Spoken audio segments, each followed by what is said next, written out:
J'ai fait un grand rangement make-up il y a un petit moment maintenant et je suis retombée sur ma toute première palette, donc vraiment ma palette de marque en quelque sorte. Et je me suis dit que ça pourrait être cool de faire un maquillage avec ma toute première palette que j'ai acquérie.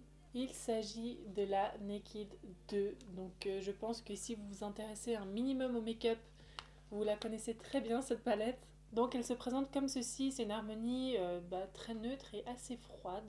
Donc vous l'aurez deviné, aujourd'hui on va faire un maquillage vraiment super simple. Je vais essayer de reproduire un des maquillages que je faisais au début que je l'ai eu, au début que je me maquillais. J'ai déjà fait mon teint, mes sourcils et appliqué ma base P. Louise. Alors aujourd'hui mon teint ne veut pas coopérer avec moi, je sais pas, il démerde un peu donc on va essayer de faire abstraction. Alors j'ai les souvenirs, déjà je me maquillais avec le pinceau qui est à l'intérieur de la palette mais je ne vais pas l'utiliser aujourd'hui parce qu'il ne me sera vraiment pas utile. Mais j'avais le souvenir d'utiliser cette teinte-ci, donc Tease, qui est un taupe, vraiment un brun très très froid. Et avec un pinceau 231 chez Zoeva, je vais venir l'appliquer dans tout mon creux paupière. Donc je sais pas encore quelle forme je vais faire, mais je pense que je vais faire quelque chose d'assez flouté, de pas trop intense comme j'ai l'habitude de faire. Alors c'est quand même une teinte qui marque assez bien, je suis étonnée, je pensais qu'elle allait être beaucoup plus claire. Avec ce qui me reste sur mon pinceau, donc j'ai vraiment pas rajouté de matière, je viens déjà dégrader les bords et je vais pas rajouter de teinte, donc là vraiment on va créer notre flouté définitif, j'ai envie de vous dire. J'ai déjà appliqué la teinte beige de la palette sous mon sourcil comme d'habitude, comme ça m'aide au dégradé. J'ai l'impression que le fard me fait des taches, mais je pense aussi qu'il est périmé depuis le temps que je l'ai. Mais bon, on va prendre maintenant, je pense, la teinte noire de la palette, donc Blackout juste ici. Je vais essayer d'intensifier un peu le make-up, sinon il va être fini en 5 minutes. Avec un pinceau plus petit, c'est le 528 de chez Chrome Brush, avec l'accent s'il vous plaît. Je vais venir le mettre ici en coin externe et le reporter légèrement dans mon creux paupière. Je vais voir ce que ça donne.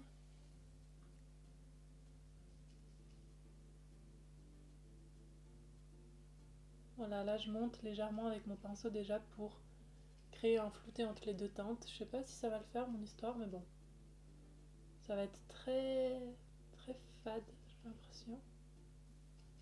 Là je reprends mon pinceau avec lequel j'ai appliqué la première teinte.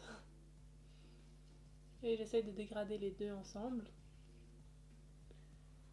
Vous voyez le noir, j'ai l'impression qu'il grise énormément, il devient limite vert.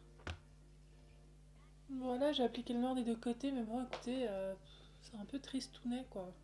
Je voulais pas spécialement faire un cut crease bien net et précis, je voulais quelque chose d'un peu plus flouté de base.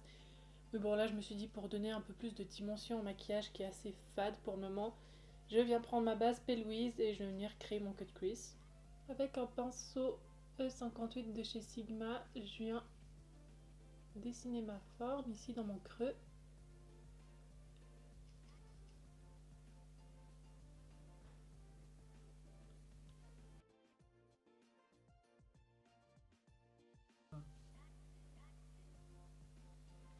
Voilà, le cut crease est réalisé des deux côtés.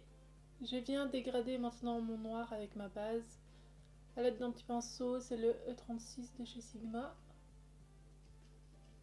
Je viens reporter légèrement ma première couleur pour former déjà un dégradé ici. Ouais, il est très très fade ce make-up, hein. Ce sera pas le truc de ouf aujourd'hui.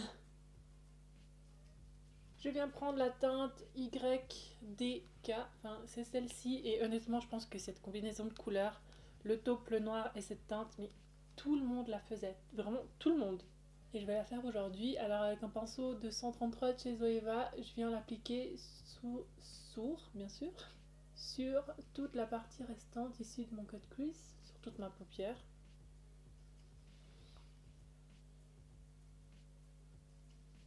Comme vous pouvez le voir, j'ai pas fait non plus un cut crease très prononcé, ce serait un peu triché sur le genre de maquillage que je faisais au début, mais voilà, je voulais quand même rajouter un peu de base et de netteté au maquillage. Voilà, et maintenant je vais rapidement reporter les mêmes teintes sur mon ras de cils inférieur. Donc là je commence avec la teinte taupe. Oh, en fait je peux faire un ras de cils bien intense. J'ai changé d'avis, je vais venir prendre mon crayon noir de chez Essence et je vais venir en mettre dans ma muqueuse inférieure. Et je vais bien mettre entre les cils et je vais dépasser, enfin je vais dépasser un peu pour créer un ras de cils bien intense. Je viens le dégrader avant qu'il sèche avec un petit pinceau de chez Sigma, c'est le E21. Et là cette fois-ci je reprends ma toute première teinte, donc la teinte taupe, et je viens essayer de le dégrader joliment dans mon crayon noir. Je suis quand même repassée à mon 231 de chez Zoeva, ça ira un peu plus vite. Et je fais le raccord ici au point externe, comme d'habitude. Pour mes points lumière, je viens prendre la teinte Boutical, n'est-ce pas? Celle-ci. Je viens d'appliquer à l'aide d'un embout mousse sur mon coin interne.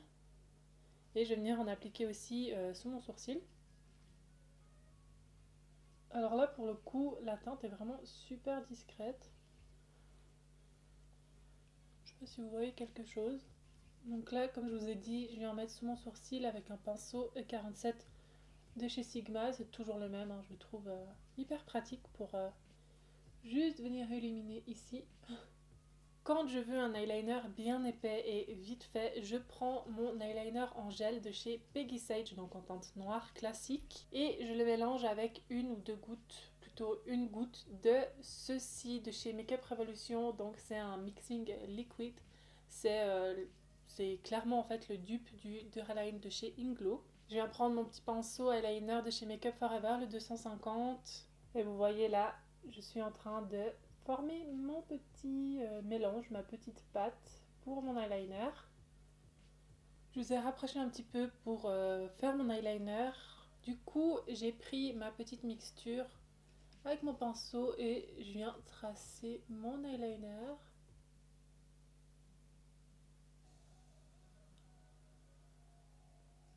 Je sais pas encore si je vais faire une queue ou si je vais le laisser comme ça.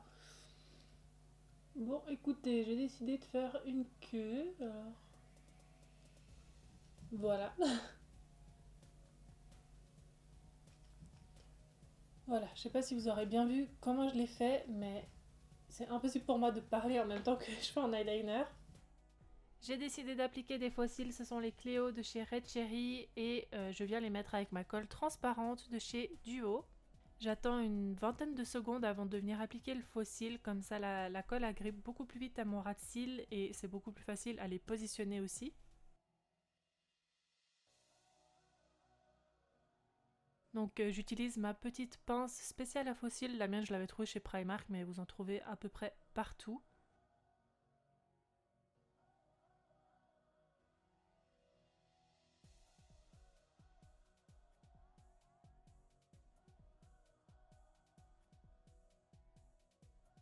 Et pour finir, je viens bien coller mes vrais cils avec les faux cils pour que ce soit bien homogène.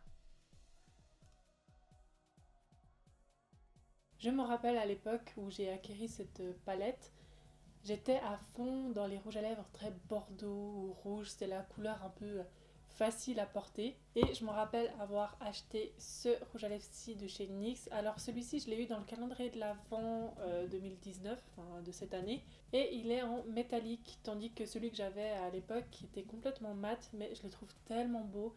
C'est le Soft Matte Metallic Lip Cream en teinte Copenhagen, yes. J'adorais ce rouge à lèvres, je le mettais tout le temps, tout le temps, tout le temps. Et là, quand j'ai vu, oh là là,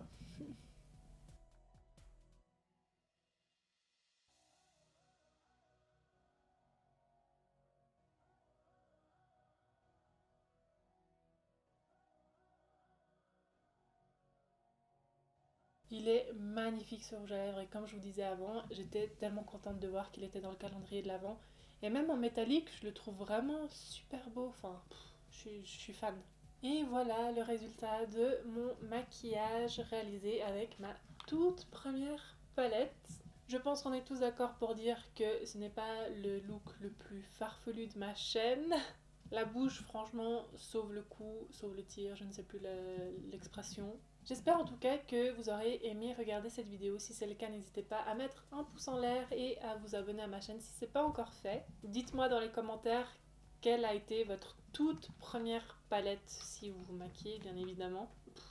Je pense que je vais jamais m'en séparer, même si elle est périmée depuis une éternité. Mais voilà, dites-le moi en commentaire et je vous dis à très bientôt dans une prochaine vidéo.